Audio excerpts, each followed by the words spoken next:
आज आपल्याला चर्चा करायची आहे. आपलं जे प्रोजेक्ट आहे वस्त्रशास्त्र विषयाचं, हं, त्याच्याबद्दल आपण आजच्या Zoom मीटिंगमध्ये चर्चा करायची आहे. सर्वप्रथम मी तुमचं सर्वांचं या प्रोजेक्टसाठी स्वागत करते. फार कमी विद्यार्थिनी जॉइन झाल्या आहे. कदाचित उशिराही जॉइन होतील.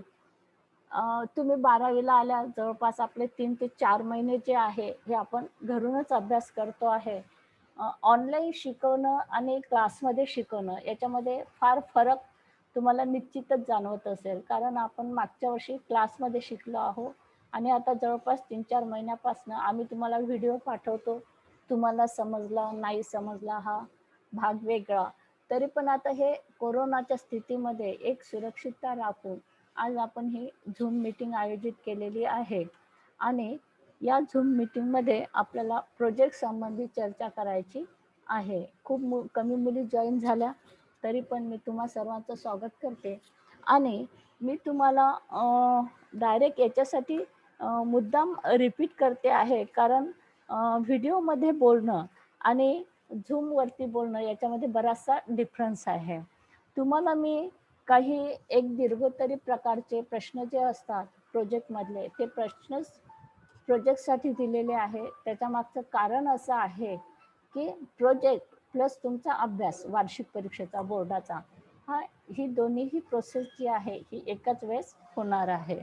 त्याच्यामुळे आपलं जे ग्रुपिंग आहे, आपल्या क्लासमध्ये जवळपास 70 विद्यार्थिनी आहे आणि या 70 विद्यार्थिनीचे 7 ग्रुप जे आहे प्रोजेक्टचे, हे 7 ग्रुप आपण केलेले आहे. आता जवळपास सगळ्या मुलींना तुमचे रोल नंबर्स जे आहे ते मिळालेले आहे. याच्यामध्ये सिरियल नंबर 1 म्हणजे 8201 आचल उमरे ते भारती नंदकिशोर किटे ह्या ज्या विद्यार्थिनी आहे, यांना जे वस्त्रशास्त्र विषयाचं प्रोजेक्ट जे आहे, हे प्रोजेक्टचा विषय त्यांनी लिहून घ्यायचा आहे. तसं मी तुम्हाला ग्रुपवरती टाकणारच आहे. तुम्ही प्रोजेक्ट करायचा आहे रेशमी तंतूचा अभ्यास.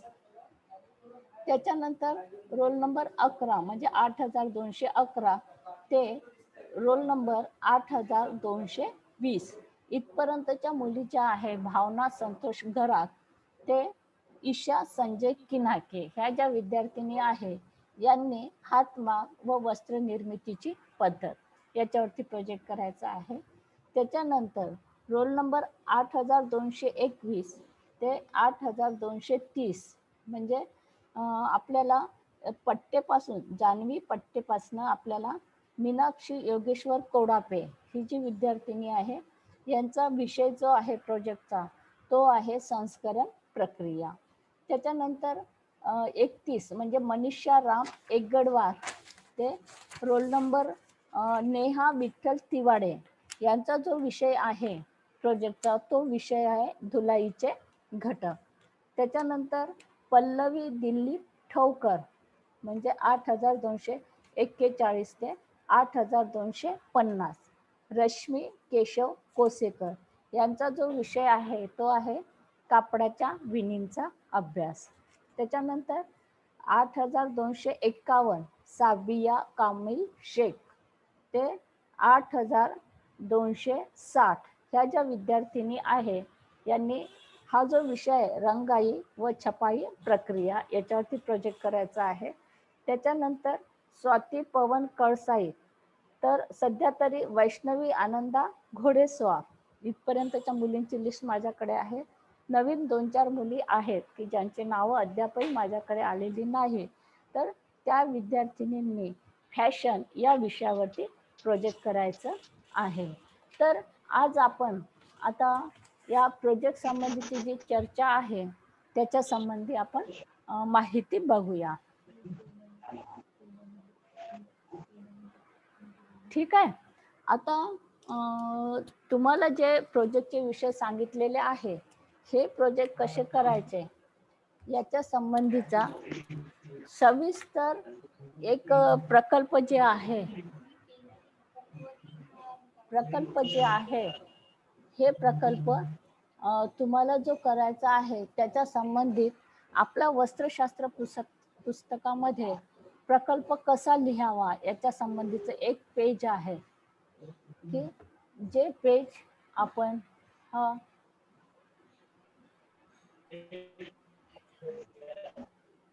बोल म्हणून कधीचा व्हिडिओ आला. तर आपल्याला त्या प्रकल्प कसा करायचा फक्त 10 पेजेसचा करायचा आहे आणि हा प्रकल्प कसा करायचा याच्याबद्दल सविस्तर माहिती जी आहे ती मी तुम्हाला व्हिडिओमध्ये सांगितलेली आहे.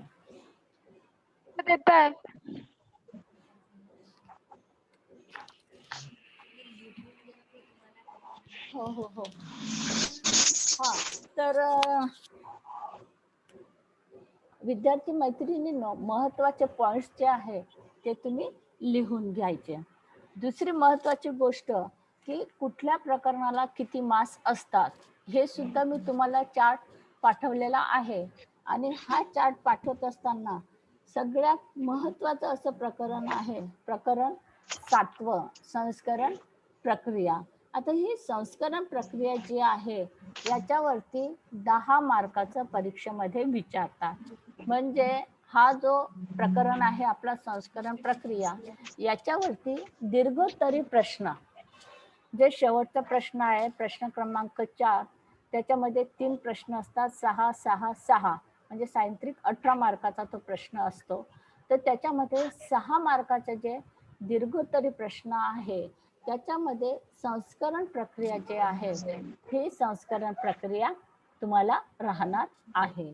आणि त्याच्यामुळे मला असं वाटतं की आपली आता दर आठवड्यात एक झूम मीटिंग होत जाईल आणि त्या वेळेस ज्या प्रकरणावरती जास्त मार्क्स आहे तर त्याच्यावरती आपण चर्चा करूया. तुम्हाला काही कळलं नाही तर तुम्ही याच्यामध्ये मला प्रश्न विचारू शकता. ठीक आहे.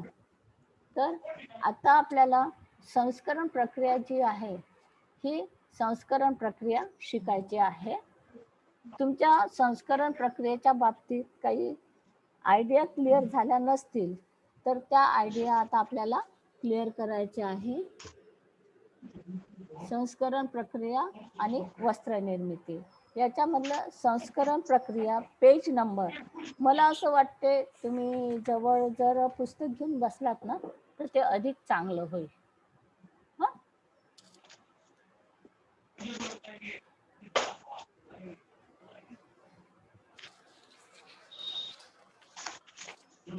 तर आता संस्करण प्रक्रियेविषयी आपण सविस्तर बघूया. तर संस्करण प्रक्रिया म्हणजे काय तर साधारणपणे म्हणजे तंतू धागा आणि वस्त्र ही जी प्रक्रिया आहे ही पूर्ण कापड बनण्याची असते आणि ही प्रक्रिया जी आहे म्हणजे धाग्यापासून जे वस्त्र बनते मॅम आवाज नाही येत आहे. आवाज क्लिअर नाही येत आहे. तर नेटवर्क प्रॉब्लेम असेल कारण मला तुझा आवाज क्लिअर येत आहे. हॅलो तुझं नेटवर्क बघ बेटा. हा टीचर तरी पण क्लिअर नाही येत आहे. आवाज येत नाही का तुला? क्लिअर नाही येत आहे. येत आहे पण क्लिअर नाही येत आहे. कोण चांदूरकर का? हो टीचर. निकिता चांदूरकर. मग मी रेकॉर्डिंग करते आहे मी रेकॉर्डिंग पाठवून देईन तुला. तू प्रयत्न कर. हो टीचर. थोडा नेटवर्क मध्ये राहण्याचा प्रयत्न कर. हो. तर आता आपल्याला ग्रे कापड कशाला म्हणतात तर साधारणपणे वस्त्र बनल्यानंतर ते जे वस्त्र आहे त्या वस्त्रावरती कुठल्याही प्रकारची प्रक्रिया न करता ते वस्त्र तयार होते याला ग्रे कापड असं म्हटलं जातं. लक्षात येत आहे. म्हणजे तंतूपासून कापड बनल्यानंतर ते कापड मार्केटमध्ये येण्याआधी त्याच्यावरती कोणत्याही प्रकारचे बाकी विद्यार्थिनींना आवाज येतो का? फक्त हा बाकीच्यांना येतो आहे बेटा आवाज. तुझा काहीतरी प्रॉब्लेम असेल.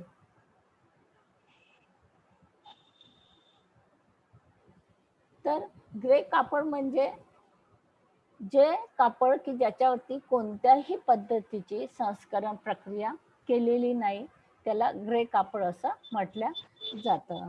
आता आपण बरेचदा हेही पाहतो की जेव्हा बाजारामध्ये कापड येते, तर आपण साधारणपणे कोणते कापड विकत घेतो? की जे कापड आकर्षक आहे, दिसायला चांगले आहे, हाताला त्याचा पोत चांगला लागतो, मजबूत आहे, नाही का? असं जर कापड आपल्या हाताला जाणवत असेल, तर आपण असं समजतो की कापड चांगलं आहे आणि त्याच पद्धतीचं कापड आपण विकत घेतो, बरोबर आहे. पण ग्रे कापड म्हणजे काय? निकृष्ट दर्जाचं. किंवा आपण पाहतो ना, आपल्याकडे पार्सल वगैरे येतं आणि त्या पार्सलला जे रॅपिंग असतं, जे कव्हर असतं, त्या कव्हरचे आपण कपडे शिवतो का? नाही शिवत, कारण ते साधं कापड असतं, म्हणजे त्याच्यावरती कोणत्याही पद्धतीची प्रक्रिया केलेली नसते, त्याला म्हणतात ग्रे कापड. तर आता आपल्याला जर पेहराव करायचा असेल, तर मार्केटमध्ये कापड येण्याआधी त्या कापडावरती अनेक पद्धतीच्या चांगल्या संस्करण प्रक्रिया केल्या जाते, की जेणेकरून ते कापड आपण पेहराव्यासाठी वापरू शकतो, बरोबर आहे. आणि ह्या प्रक्रिया ज्या आहे, ज्याला आपण संस्करण प्रक्रिया म्हणतो, याला दुसरं नाव परिसज्जा प्रक्रिया असे सुद्धा आहे. आता मग संस्करण प्रक्रिया म्हणजे काय? अशी व्याख्या परीक्षेमध्ये 2 मार्काची तुम्हाला विचारली जाते. तर धाग्यापासून वस्त्र तयार झाल्यावर, लक्षात घ्या, धाग्यापासून वस्त्र तयार झाल्यावर ते बाजारात पोहोचेपर्यंत ज्या प्रक्रिया त्याच्यावरती केल्या जातात, त्याला संस्करण प्रक्रिया असं म्हटल्या जाते. लक्षात आलं? धाग्यापासून वस्त्र तयार झाल्यावर ते बाजारात येईपर्यंत ज्या काही प्रक्रिया कापडावर केल्या जातात, त्याला संस्करण प्रक्रिया असं म्हटल्या जाते. आता ही जी संस्करण प्रक्रिया आहे, ही कापडावरती केल्यामुळे कापड आकर्षक दिसते, दिसायला चांगलं दिसते आणि त्याच्यामुळे आपण पाहतो की दिवसेंदिवस औद्योगिक क्षेत्रामध्ये, वस्त्राच्या क्षेत्रामध्ये संस्करण प्रक्रियेचं जे महत्त्व आहे, हे वाढत चाललेलं आपल्याला दिसून येते.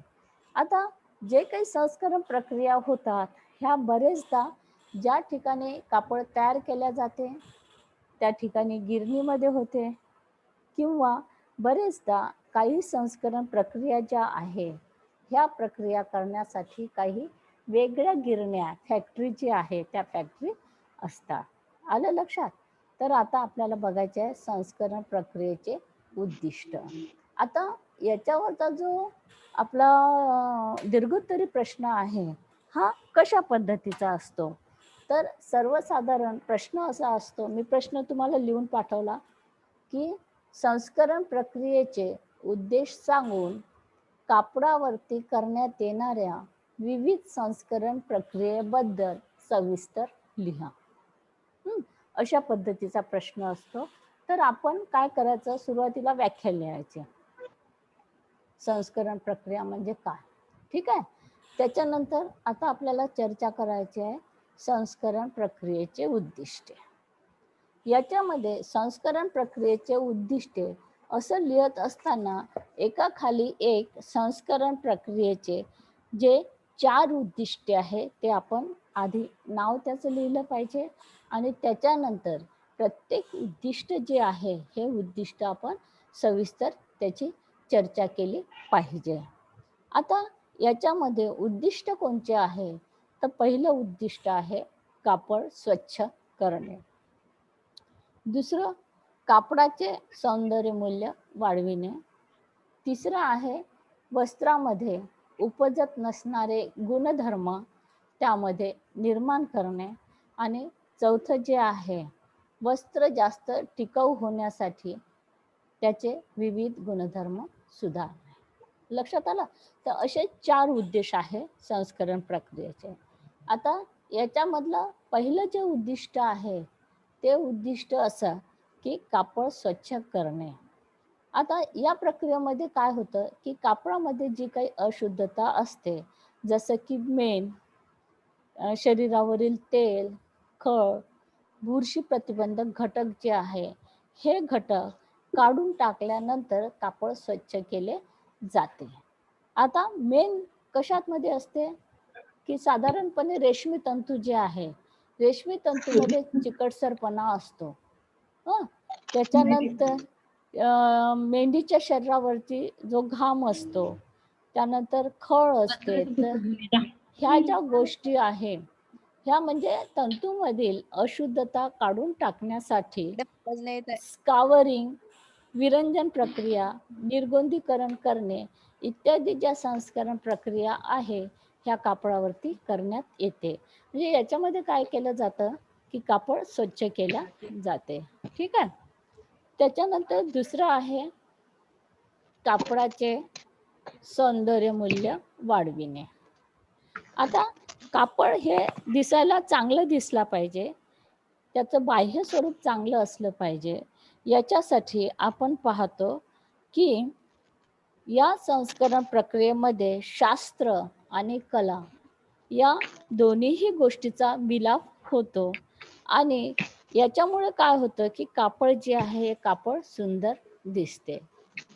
ही संस्करण प्रक्रिया केल्यामुळे काय होतं की वस्त्रामध्ये चमक, ड्रेप म्हणजे कापड परिधान करता येण्याची जी क्षमता आहे ते, त्यानंतर त्याचं टेक्स्चर म्हणजे पोत, ह्या ज्या गोष्टी आहे याच्यामध्ये बदल घडून येतो.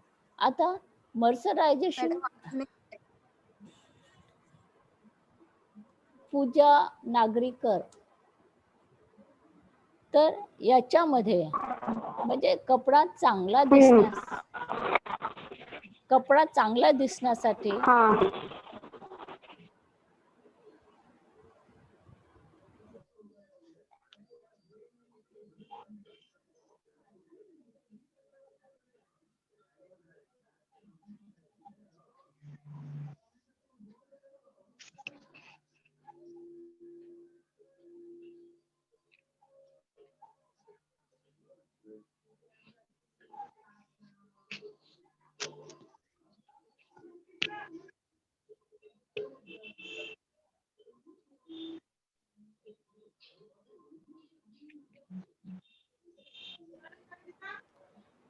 हा विद्यार्थी मैत्रिणींनो, मी शिकवत असताना जर तुम्हाला काही प्रश्न विचारायचे असतील तर तुम्ही विचारू शकता, तुमच्या काही शंका वगैरे असतील तर.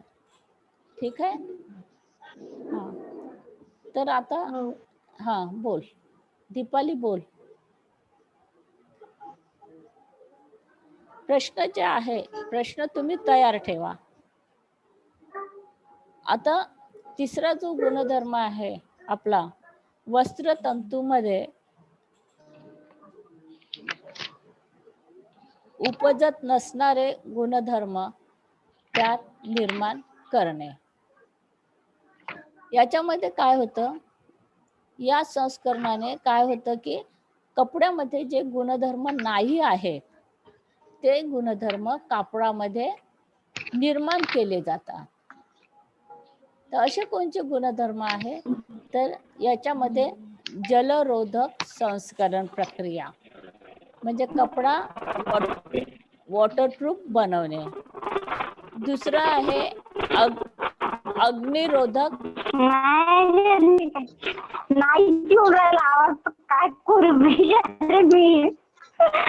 हॅलो पूजा, पूजा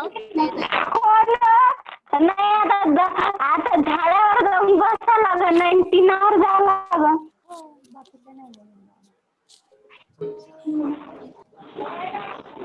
तर वस्त्रतंतू मध्ये आवाज ते आवाज नाही येत का? हॅलो, येत आहे आवाज? येत आहे. आवाज येतो का आता? हो टीचर, येत आहेत. बरं बरं. टीचर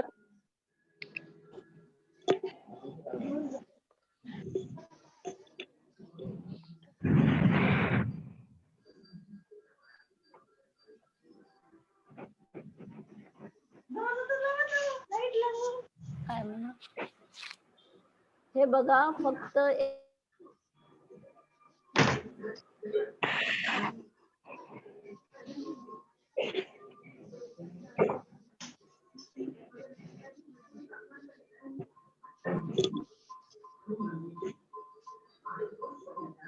टिकाऊ होण्यासाठी त्याचे विविध गुणधर्म सुधारणे. आता जे वस्त्र तयार झालेले असतात, हे वस्त्र तयार झाल्यानंतर त्याच्यावरती जी काही संस्करण प्रक्रिया करण्यात येते, त्याच्यामध्ये कापडाची घर्षण क्षमता वाढणे, त्यानंतर कपड्यावरती काही मॉप प्रूफ टीचर हा टीचर म्हणजे तुम्ही सुरुवातीला सांगितलं रिपीट करा ना, आमचं नेट अटकत होतं. अं, आता बेटा आपलं पुष्कळ शिकवणं झालं ना. ऍक्च्युली हा व्हिडिओ मी पाठवलेला आहे तुम्हाला, हा व्हिडिओ पाठवलेला आहे. मी हे रिपीट करते आहे महत्वाचं प्रकरण असल्यामुळे. व्हिडिओ मध्ये मी तुम्हाला शिकवलं आहे, हा व्हिडिओ तुम्हाला टाकलेला आहे ऑलरेडी मी. ठीक आहे. तर आता चौथं जे उद्दिष्ट आहे ते म्हणजे वस्त्र जास्त टिकाऊ होण्यासाठी त्याचे विविध गुणधर्म सुधारणे. तर याच्यामध्ये कापडाची घर्षण क्षमता वाढणे, कापडाची जैविक प्रतिकारक क्षमता सुधारणे आणि कापड दीर्घकाळ टिकणे, त्यानंतर मॉथ रेजिस्टन्स आणि क्रीज रेजिस्टन्स. मॉथ म्हणजे कीटक रोधक संस्करण प्रक्रिया आणि क्रीज रेजिस्टन्स म्हणजे कपडा चुरगडू नये यासाठी करण्यात येणारी प्रक्रिया. तर हे 4 गुणधर्म जे आहे, या 4 गुणधर्म तुम्ही आधी लिहायचे आहे आणि त्याच्यानंतर त्याचं विश्लेषण जे आहे, हे विश्लेषण लिहायचं आहे. त्याच्यानंतर आपल्याला वळायचं आहे संस्करण प्रक्रियेचे वर्गीकरण. एक फक्त कोणाचा तरी गोंधळ सुरू आहे, बाकी सगळ्या मुलींना व्यवस्थित ऐकायला येत आहे. ज्यांना समजत नसेल ना त्यांनी प्रश्न विचारा. हॅलो, याचे उद्दिष्ट समजले तुम्हाला? संस्करण प्रक्रियेचे उद्दिष्ट? हो टीचर. ओके, चला पुढे चालायचं. हो टीचर. हा, आता ह्या ज्या संस्करण प्रक्रिया असतात, ह्या संस्करण प्रक्रियेचे वर्गीकरण आपल्याला करायचे आहे. आणि वर्गीकरण करत असताना रासायनिक वर्गीकरण आणि यांत्रिक वर्गीकरण अशा स्वरूपाचे आपल्याला वेगवेगळ्या संस्करण प्रक्रिया ज्या आहे त्या याच्यामध्ये दिलेल्या आहे. ठीक आहे. आता संस्करण प्रक्रिया परीक्षेमध्ये जो प्रश्न विचारण्यात येतो तो असा की सुती कापडावरती करण्यात येणाऱ्या संस्करण प्रक्रिया लिहा.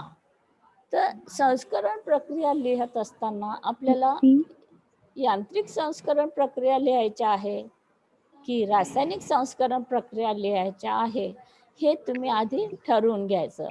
कधी कधी स्पेशली तुम्हाला यांत्रिक संस्करण प्रक्रिया असंही विचारतील किंवा कधी कधी रासायनिक संस्करण प्रक्रिया असं सुद्धा तुम्हाला विचारू शकतात. तर आपल्या आहे रासायनिक संस्करण प्रक्रिया नावामध्येच आपलं हे येतं, म्हणजे त्याचा अर्थ लक्षात येतो की या संस्करण प्रक्रियेमध्ये रासायनिक घटकांचा उपयोग करून कपड्यामध्ये संस्करण प्रक्रिया केली जाते. त्याच्यानंतर दुसरं आहे यांत्रिक संस्करण प्रक्रिया. आता यांत्रिक संस्करण प्रक्रियेमध्ये काय आहे की कपड्यावरती यंत्राच्या साह्याने संस्करण प्रक्रिया केल्या जातात, त्यांना यांत्रिक संस्करण प्रक्रिया असं म्हटलं जाते. ठीक आहे. तर आता आपण वळूया रासायनिक संस्करण प्रक्रिया आणि यांत्रिक संस्करण प्रक्रिया. विद्यार्थी मैत्रिणींनो, कुणाला आवाज येत नसेल ना तर ही रेकॉर्डिंग मी तुम्हाला पाठवते. पण काय आहे, एखादीचा माईक सुरू असेल आणि घरामधला थोडासा आवाज येत असेल ना तर बाकी मग सगळं डिस्टर्ब होऊन जाते, नाही का? त्याच्यामुळे शक्यतो तुम्ही काळजीपूर्वक ऐका. आपण झूम मीटिंग त्याच्यासाठीच अरेंज केली आहे. तुम्ही ऐकावं आणि तुम्हाला काही प्रॉब्लेम असेल तर ते तुम्ही विचारावे. बरोबर आहे की नाही? नाही तर असं मध्येच थोडंफार डिस्टर्बन्स आलं की मग ते लिंक आपली तुटून जाते. तर आता संस्करण प्रक्रियेचं वर्गीकरण याच्यामध्ये काही खालील घटकानुसार आहे आणि काहीचे प्रकार जे आहे. हा चार्ट जो आहे पेज नंबर 61 वरचा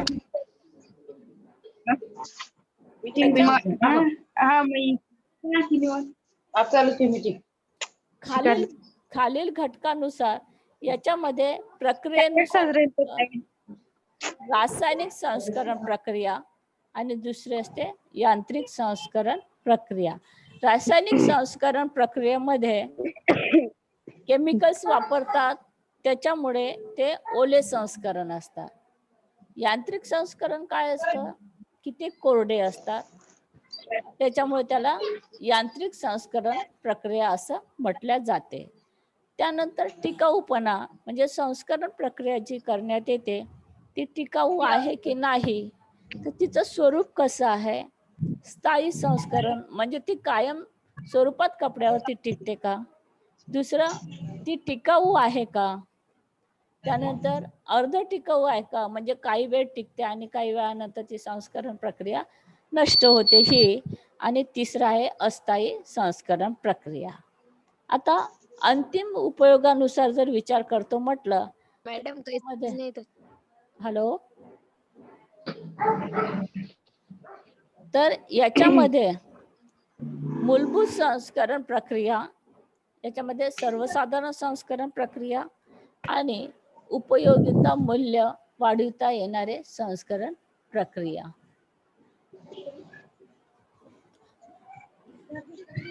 माधुरी माधुरी माधुरी ऐकायला येत आहे.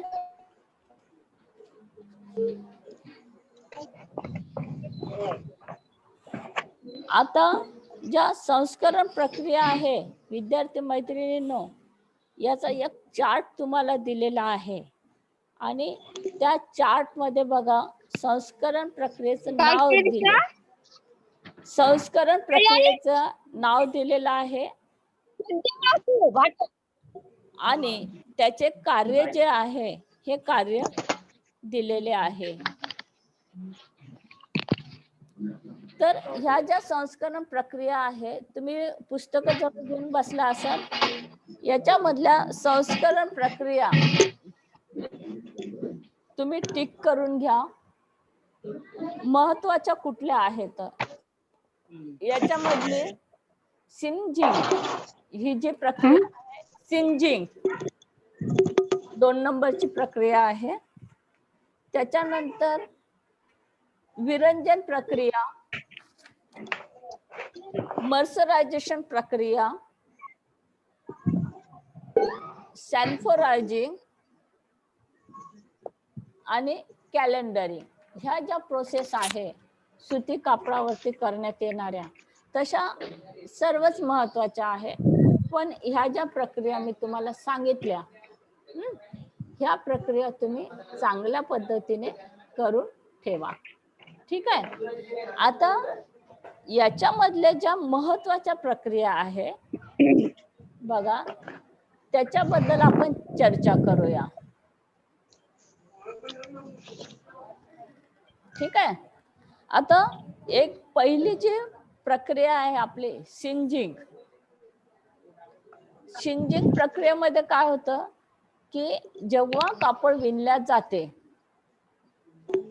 तर कापड विणल्यानंतर कापड तयार झाल्यानंतर त्याच्या पृष्ठभागावरती बारीक बारीक तंतूची टोके जी आहे ही टोके वरती आलेली असते. आता त्यामुळे काय होतं की कापडाचा जो पृष्ठभाग असतो तो पृष्ठभाग कसा सदोष दिसतो, म्हणजे तो चांगला दिसत नाही. कापडाच्या पृष्ठभागावरती बारीक बारीक तंतूची टोके जी आहे ती तंतूची टोके आलेली दिसतात. आता ही जी टोके आहे ही टोके जाळल्या जातात आणि त्यानंतर कापडाचा पृष्ठभाग जो आहे तो स्वच्छ होतो आणि नियमित होतो आणि त्यामुळे कापडाचा पृष्ठभाग जो आहे तो संस्करण प्रक्रिया किंवा त्याच्यावरती छपाई करायची असेल त्या प्रक्रियेसाठी तो कापड योग्य ठरला जातो. आता सिंजिंग म्हणजे काय, तर थोडक्यात जर सांगायचं झालं तर कापड विणल्यानंतर कापडाच्या पृष्ठभागावरती आलेली तंतूची बारीक बारीक टोके जी आहे ती टोके जाळली जाते. यांना सिंजिंग प्रक्रिया असं म्हटलं जातं. आता काय होतं याच्यामध्ये, ही प्रक्रिया कशा पद्धतीनं केल्या जाते, तर इथे बघा तुम्हाला ए आणि बी अशा दोन आकृत्या दिसते आहे तुमच्या पुस्तकामध्ये बघा. याच्यामध्ये कापड जे आहे सर्वप्रथम हे पूर्णतः उघडल्या जातं, त्याला सपाट केल्या जातं, त्याला क्रीज चुन्या किंवा ते कुठे चुरगडलं तर नाही ना हे पाहिल्या जातं. त्यानंतर काय करतात, कापडाच्या पृष्ठभागावर ब्रश फिरवून कापडामध्ये जर काही तंतू असतील, तंतूचे टोकं जे आहे ते तंतूची टोके काय करतात, उभी केली जातात. त्याच्यानंतर हे जे कापड आहे अतिशय तप्त रुळावरून हे कापड जे आहे हे कापड अतिशय जलद गतीने त्या रुळावरून फिरवलं जातं.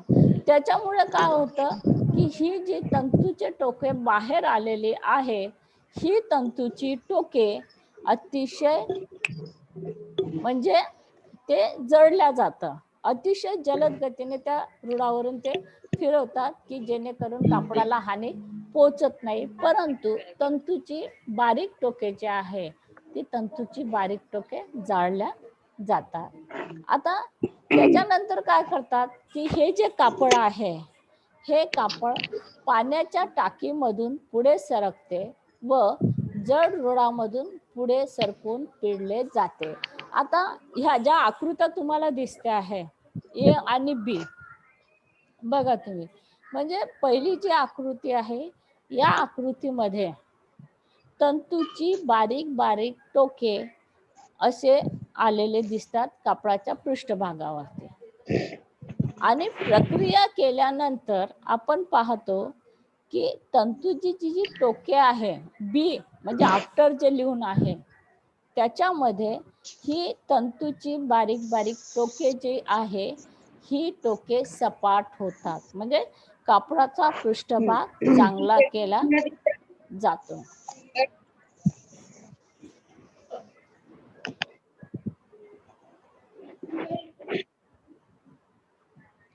आता हे जे संस्करण प्रक्रिया आहे म्हणजे सिंजिंग संस्करण प्रक्रिया जी आहे ही साधारणतः आखूड तंतूपासून, म्हणजे जे आखूड तंतू आहे तुम्ही 11वी मध्ये शिकलेले आहे, आखूड तंतू म्हणजे काय, लांब तंतू म्हणजे काय शिकल्या ना, नीती शिकली ना मागच्या वर्षी. आखूड तंतू म्हणजे स्टेपल तंतू, ज्या तंतूची लांबी कमी असते, आणि फिलामेंट तंतू म्हणजे लांब तंतू, ज्या तंतूची लांबी जास्त असते. तर आता आखूड तंतूपासून साधारणतः रेयॉन हा जो तंतू आहे, सुती तंतू जे आहे या तंतूवरती ही जी प्रक्रिया आहे ही प्रक्रिया केली जाते.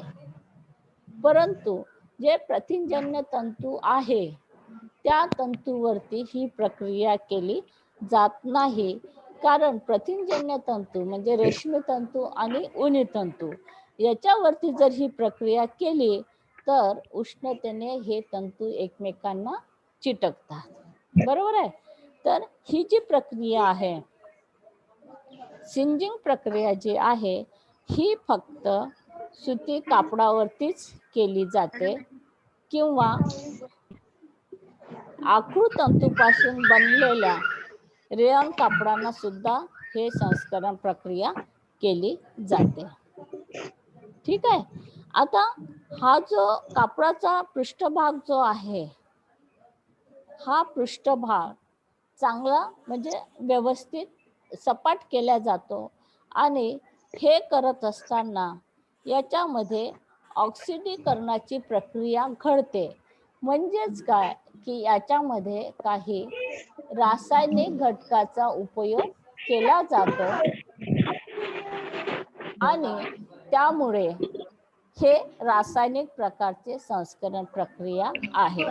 सिंजिंग प्रक्रिया म्हणजे कपड्याच्या पृष्ठभागावर आलेले बारीक बारीक तंतू जाळून टाकून कापडाचा पृष्ठभाग चांगला करणे याला सिंजिंग प्रक्रिया असं म्हटलं जातं. ठीक आहे. आता कुणाला काही प्रश्न विचारायचे असेल तर तुम्ही विचारू शकता. Hello ma'am.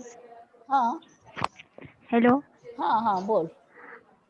मॅम, आतापर्यंत काहीच आवाज नाही आला. कोण बोलतंय? आतापर्यंत काहीच आवाज नाही. कोण बोलत आहे? नियती राठोड.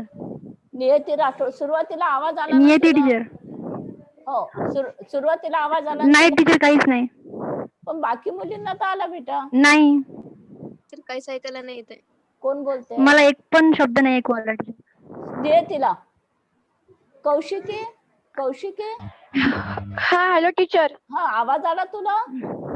हो टीचर, आला मला आवाज. अच्छा. म्हणजे टीचर, तुम्ही हा. पूजाला माईक बंद करायला लावा. हो, ज्यांचे कोणाचं? माईक चालू आहे ना त्यांना बंद करायला लावा, नाही तर आवाज येत नाही. हो ना ग, मी सांगितलं मुलींना, ते त्यांचे आवाजच सतत सुरू आहे. पूजा मोहन नागरीकर. मॅम. हा हॅलो मॅम, प्रोजेक्ट सांगा. प्रोजेक्ट. हॅलो. हॅलो. हे हा बघा मॅम, मला आतापर्यंत काहीच आवाज नाही आला. मॅम, मला आवाज आला पण मला प्रोजेक्ट नाही माहिती. मी प्रोजेक्ट बघा तुम्हाला जे लिस्ट केलेली आहे मी, ती लिस्ट तुमच्या ग्रुपवरती टाकते. त्याच्यामध्ये मी विषय पण लिहिलेले आहे. ठीक आहे. 10 मुलींचा एक ग्रुप केलेला आहे, त्याच्यामध्ये प्रोजेक्टचे विषय पण लिहिलेले आहे. ठीक आहे. हा, चला पुढे. Hello ma'am. हा, तुम्ही जे आतापर्यंत शिकवलं त्यांचा व्हिडिओ पाठवाल का? हो, तसं आता रेकॉर्डिंग तर केलं आहे मी. मी प्रयत्न करते. आणि मला असं कारण की वाटतं, मला स्टार्टिंगचं काहीच ऐकू नाही आलं. हा ठीक आहे. आणि मला पण काय वाटतं आता की असे बोलायचे व्हिडिओ जे आहे ते मी टाकण्याचा प्रयत्न करते. ते व्हिडिओ कसे तुम्हाला बऱ्याच मुलींना पाहता येईल. बरोबर आहे. आणि हे जे मीटिंग अरेंज केली आहे याच्यामध्ये हार्डली 5, 4, 8, 12, 16 मुली जॉईन झाल्या. 15 फक्त मुली आहे. 15 मुली जॉईन झालेल्या आहे. हो, मी धरून 16 समजा. मला असं वाटते की मी असे व्हिडिओ पाठवू का तुम्हाला, असे बोलतानाचे व्हिडिओ पाठवू तुम्हाला, जास्त समजायला सोयीचं राहील असं मला वाटतं. हो, नाही का? हो टीचर. कारण की हा, नाही, आपण असे व्हिडिओ याच्यासाठी नाही टाकत की याच्यासाठी नेटवर्कचा काही इश्यू होऊ शकतो. नाही का? खेड्यामध्ये राहणाऱ्या जर काही मुली असेल, नाही का, मिळते, खेड्यामध्ये राहणाऱ्या मुली असेल तर त्यांना नेटवर्कचा प्रॉब्लेम असू शकतो. आहे की नाही? बरं, आता हे बघा, परत कोणाचा तरी माईक सुरू आहे. कोणाचा आहे काय माहिती नाही. हा, तर आता काही प्रश्न, हे बघा तुमच्याजवळ पुस्तकं आहेत ना? आहे ना पुस्तकं? पुस्तकामधून तुम्ही प्रश्न विचारा ना मला. हॅलो, पुस्तकामधले काही प्रश्न विचारा. जरी शिकवलेलं ऐकायला नसेल आलं. हॅलो. हा मॅम. हा मॅडम, काहीच आवाज नाही. हॅलो. हा मॅम, आवाज येत आहे? हा येतो आहे आवाज. हा बोल. जे प्रॅक्टिकल विषय आहे ना, हा त्याचे ते लेबल संग्रह टीचर, तेल व इतर स्निग्ध पदार्थ वगैरे यांचे हे कंटेंट लिहावं लागते का? हे बघा, तुम्ही मागच्या वर्षी वस्त्रशास्त्राचं प्रॅक्टिकल केलं ना, वस्त्र दाडे मॅडमचं, त्याच्यामध्ये लेबल आहे. बरोबर आहे ना? तर ते तसेच लेबल लावायचे आहे. या वर्षी पण तसंच करायचं आहे ते. हं? आणखी काही समजलं नाही? हो ठीक आहे. हा, आणखी कोणाला काही प्रॉब्लेम? अं, ज्यांना प्रॉब्लेम असतील तेवढ्या मुलींनी हॅलो, हॅलो. हा विचारा, प्रश्न विचारा. हा मॅम, ते लेबल संग्रहामध्ये विश्लेषण आहे ना, तर त्यांच्या ते आता सौंदर्य प्रसाधने वगैरे आहे, त्यांचे पूर्ण लिहावं लागेल का त्यांच्यावर हे बघा, जेवढं लिहून आहे ते? आता सौंदर्य प्रसाधनामध्ये तुम्ही फेअर अँड लवलीचं लेबल लावू शकता, नाही का? जे क्रीम वगैरे हो. असतात ना, हम्म. ते तुम्ही लावू शकता. पॉन्ड्स पावडरचं लेबल लावू शकता. पावडरचे लेबल वगैरे हम्म. असतात ना, ते लावू शकता ना तुम्ही. आणि हो हो लावू शकता ना सौंदर्य हो टीचर. प्रसाधनामध्ये. हा, क्रीम, पावडर, नेल पेंट, आयब्रो पेन्सिल, हे जे आहे याचे लेबल तुम्ही म्हणजे त्यांच्यावर जेवढे लिहून असते ते. हा हा, तेवढी माहिती लिहायची. हम्म. आणि हम्म. हे बघा, मी तुम्हाला ऍप्रनचा व्हिडिओ पाठवला होता. ऍप्रनचा तर ते ऍप्रन तुम्हाला हो. शिवायचं पण आहे. ब्राऊन पेपर कटिंग तुम्ही केलं असेल, तेच कापडावरती ठेवायचं. जुना हो. कापड असला तरी चालेल. त्या कापडावरती ते ब्राऊन पेपर हम्म. कटिंग ठेवायचं आणि तसं कापून मग ते ऍप्रन शिवायचं. ठीक आहे. आणखी ठीक आहे. आणखी कोणाला काही प्रश्न? तिथे ते मुक्त हस्तचित्राचे डिझाईन आहे का? चालतं, ते कसंही काढलं तरी चालतं. ते मुक्त कसे हस्त करायचे? म्हणजे त्याला काही लिमिट नाही. तुम्ही कशाही पद्धतीचं, त्याचं मिनिंग मध्येच असं येतं, हा. मुक्त आणि हस्त. हस्त म्हणजे हात. फ्री हँड ड्रॉइंग ज्याला आपण म्हणतो, कोणत्याही पद्धतीचं तुम्ही ड्रॉइंग काढू शकता. हो. आणखी काही मुली?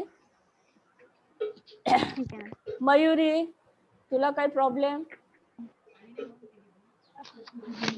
हॅलो, कौशिकी, प्रॅक्टिकल झालं का?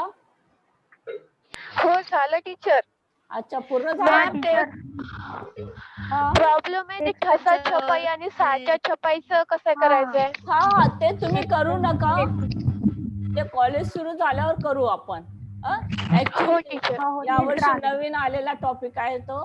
आणि समजा मी व्हिडिओ हो. पाठवले तरी तुम्हाला समजणार नाही. हो. हो.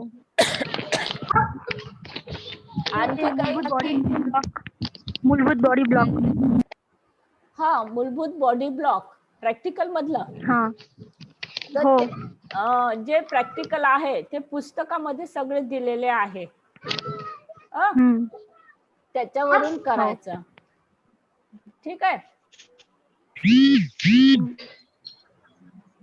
बाकी विद्यार्थ्यांनी बोला काहीतरी.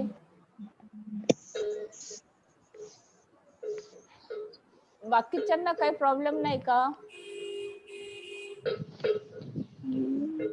टीचर. हा, बोल. हॅलो,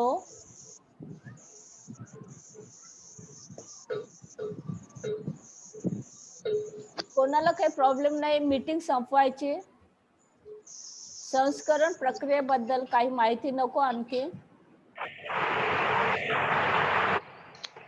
स्टार्टिंगचं. हॅलो. हा, बोल. टीचर, स्टार्टिंगचं ऐकून आलं, तुम्ही ते व्हिडिओ पाठवाल. व्हिडिओ पाठवू? हो बरं. टीचर, कारण की स्टार्टिंगचं काहीच नाही ऐकवायला. हा, ठीक आहे. बरं. हो. आणखी काही? हॅलो, हा, कोण बोलतंय? हा मी समीक्षा बोलतोय मॅडम. हा, बोल समीक्षा. हा मॅडम, ते प्रॅक्टिकल सांगितलं तुम्ही, रंगाई व छपाई म्हणताय ना, ते हा रोल नंबर प्रमाणे. हा हा हा, हा ते प्रॅक्टिकल म्हणजे कसं करायचं? नाही, हे बघा, प्रॅक्टिकल वेगळा विषय आहे, प्रोजेक्ट वेगळा विषय आहे. प्रॅक्टिकल मध्ये 20 मार्काचे तुमचे वेगळे मार्क्स आहे, 10 मार्क्सचे आहे प्रोजेक्टचे. लक्षात घ्या. तर त्याच्यामध्ये रंगाई आणि छपाई हा विषय दिलेला आहे मी, बरोबर आहे, प्रकल्पला. हा. तर प्रकल्प कसा लिहायचा याचं एक पेज तुमच्या पुस्तकामध्ये आहे. तुमचं जे पुस्तक आहे ना त्याच्यामध्ये प्रकल्प लेखन एक तुमचं पेज आहे, पेज नंबर 127, बरोबर आहे? 127 टेक्स्टाईल मध्ये. हा, प्रकल्प आराखडा बघा. तर याच्यानुसार ते तुम्हाला प्रोजेक्ट लिहायचं आहे. प्रकल्प 10 मार्काचा असतो, ज्याला सेपरेट मार्क्स असतात. 7 मार्काचं हा. लिखा आणि 3 मार्काची त्याची ओरल असते. ठीक आहे. हो हो हा, चला पुढे आणखी. टीचर आम्हाला सब्जेक्ट पाठवाल. हो, सब्जेक्ट पाठवतेच मी.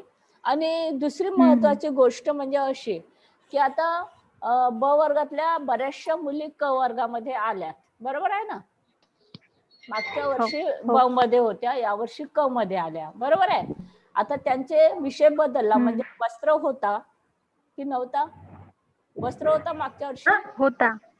गृह व्यवस्थापन नव्हता, बरोबर आहे. हो हो थोडस टीचर मला होता. होता का तुला. तर ठीक आहे, ज्या मुलींना हो, नसेल त्यांनी थोडं जास्त गृहाचा डीप मध्ये अभ्यास करा, कारण हा विषय तुम्हाला थोडासा नवीनच आहे, बरोबर आहे की नाही.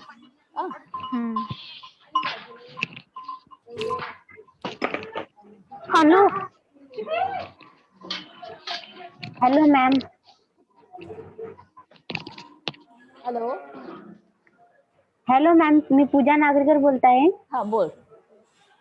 मॅम मला ते आधी काहीच ऐकू नाही आलं, नेटवर्क प्रॉब्लेम होता ना. हा हा हो सगळ्यांना. तर त्यामुळे काहीच ऐकू नाही आलं. आता 15-20 मिनिटाचं ऐकू आलं. तुम्ही आधीचा व्हिडिओ टाकाल का? हा, मी प्रयत्न करते. आणि याच्या पुढे हो 2 लेक्चर पैकी एखादा तरी मी लेक्चर असाच व्हिडिओ पाठवत जाईल तुम्हाला, तो प्रयत्न हो करू. हो पण आम्ही ते व्हिडिओ याच्यासाठी नाही पाठवत असे लाईव्ह, त्याच्यामध्ये कसं नेटवर्कचा खेडेगावावरती प्रॉब्लेम येतो, बरोबर आहे नाही का. शहरातल्या मुलींचं ठीक आहे, पण खेड्यावरती कधी कधी नेटवर्क नसतं, त्याच्यामुळे मग त्या पद्धतीचे व्हिडिओ मी तुम्हाला पाठवले. पण आता 2 व्हिडिओ पैकी एक व्हिडिओ मी तुला मला असा लाईव्ह पाठवत आहे. ठीक आहे. हा. अच्छा, बाकी बाकी काही प्रॉब्लेम कोणाला. नाही मला पण नाही. हा, भारती नंद किशोर, तुला काहीच प्रॉब्लेम नाही का. Yes ma'am. ते प्रकल्प आहे ते कोणत्या बुक मध्ये लिहायचं? हा, प्रॅक्टिकल बुक मध्येच लिहायचं. हा बरोबर आहे. आता बघा, प्रकल्प मागच्या वर्षी तुम्ही प्रकल्प केले 11वीला, वेगळ्या पेजेस वरती केले, चॅनल फाईल केली होती. चॅनल फाईल मध्ये 10 मार्काचा म्हणजे मिनिमम 10 पेजेस तुमचे असले पाहिजे प्रकल्पाचे. प्रकल्प करत असताना त्याच्यामध्ये व्यवस्थित चित्र असले पाहिजे. चित्र डाव्या साईडला लावायचे, उजव्या साईडला लिखाण करायचं. आलं लक्षात. हो हो. हा, चला. हॅलो हा बोल निकिता. मॅम, जे प्रोजेक्ट आहे त्याचे चित्र म्हणजे चिपकवायचे आहे का? आता हो हो, डाव्या साईड हे बघा कसं असतं. आपण जेव्हा तुम्ही एखादा न्यूजपेपर वाचता, बरोबर आहे. आता पहिल्या पानावरती एखादी न्यूज असेल लिहिलेली, आणि पहिल्याच पानावरती एखादी चित्रासकट एखादी न्यूज असेल, तर तुमचं लक्ष आकर्षित कशाकडे होते, की ज्या न्यूज मध्ये चित्र आहे, बरोबर आहे. ती न्यूज वाचता तुम्ही आधी, आहे की नाही.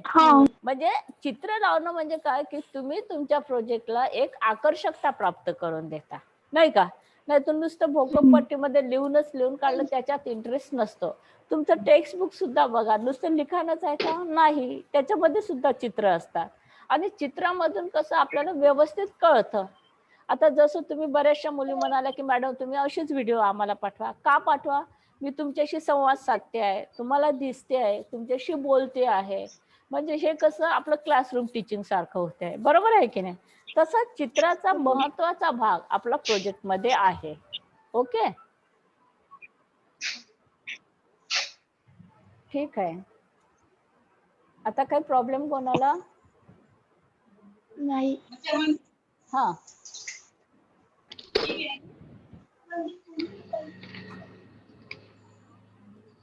हॅलो.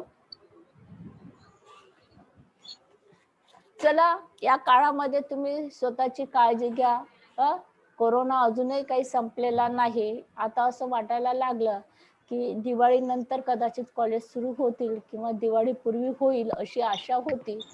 पण तुम्ही पेपर वाचता, नाही का, टीव्हीवरती बातम्या बघता, त्याच्यामुळे तुम्हाला स्वतःच अभ्यास करायचा आहे, हे तुम्ही लक्षात घ्या. आम्हाला माहिती आहे की हे सगळं असह्य आहे, पण आता या गोष्टीला इलाज नाही. तुम्ही तरी सज्ञान आहे, पण जे छोटी छोटी मुलं आहेत ते सुद्धा घरातच आहे की नाही? हा, तुमचा जो घरचा वेळ आहे ते तुम्ही जास्तीत जास्त सत्कारणी लावा, अभ्यास करा, लिखाणाची प्रॅक्टिस करा. नुसतं वाचन करून काहीही होणार नाही. तुम्हाला पेपर जो आहे तो पेपर लिहायचा असतो, बरोबर आहे की नाही? आणि त्याच्यासाठी लिखाणाची प्रॅक्टिस असणं आवश्यक आहे. तुम्ही सगळेच शिक्षकांनी व्हिडिओ पाठवल्यानंतर ते वाचा आणि प्रश्नाची उत्तरं लिहून काढा. सेपरेट वह्या करा तुम्ही, कारण परीक्षा जी आहे ती परीक्षा आपल्याला 3 तासामध्ये पूर्ण करायची असते आणि त्याच्यावरतीच तुम्हाला मार्क्स पडतात, नाही का? त्याच्यामुळे तुम्ही अशा सेपरेट वह्याच करा. एक प्रकरण झाले त्याचे प्रश्न उत्तर लिहून काढा, पाठांतर करा, लिहून काढा. पेपर पॅटर्न मी तुम्हाला पाठवलं, प्रत्येक लेसन वरती किती मार्क्स आहे ते पण लिहून पाठवलं, बघितलं ना तुम्ही? हा, ते पाठवलं. प्रॅक्टिकलचा पेपर कसा राहील ते पॅटर्न पाठवलं, बोर्डाचा पेपर कसा राहील ते पाठवलं. तर आपले जे लेसन झालेले आहे या लेसन नुसार आपण जवळपास 7वं प्रकरण जे आहे हे 7वं प्रकरण पूर्ण केलेलं आहे. मला माहिती आहे की क्लासरूम टीचिंग वेगळी गोष्ट आहे आणि असं नुसतं व्हिडिओ पाठवणं वेगळं आहे. आम्ही फक्त वन वे आम्ही तुम्हाला सांगतो आहे, पण आम्हाला अपेक्षित असते तुम्ही प्रश्न विचारावे, तेव्हाच आम्ही तुमच्या शंकेचं निरासन करू शकू. ठीक आहे? बाकी काही प्रॉब्लेम कोणाला? नाही मॅम. अच्छा, व्हिडिओ पाठवाल मग. हा ठीक आहे. भावना भावना घरात, ठीक आहे? करायची बंद. हा ठीक आहे मग.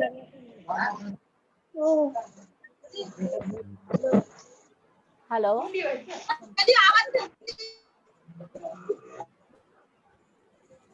ठीक आहे, चला भेटूया आपण नंतर. चला बाय. बाय. गेला गेला गेला तुम्ही न वाजता आतापर्यंत गेला. विचारतो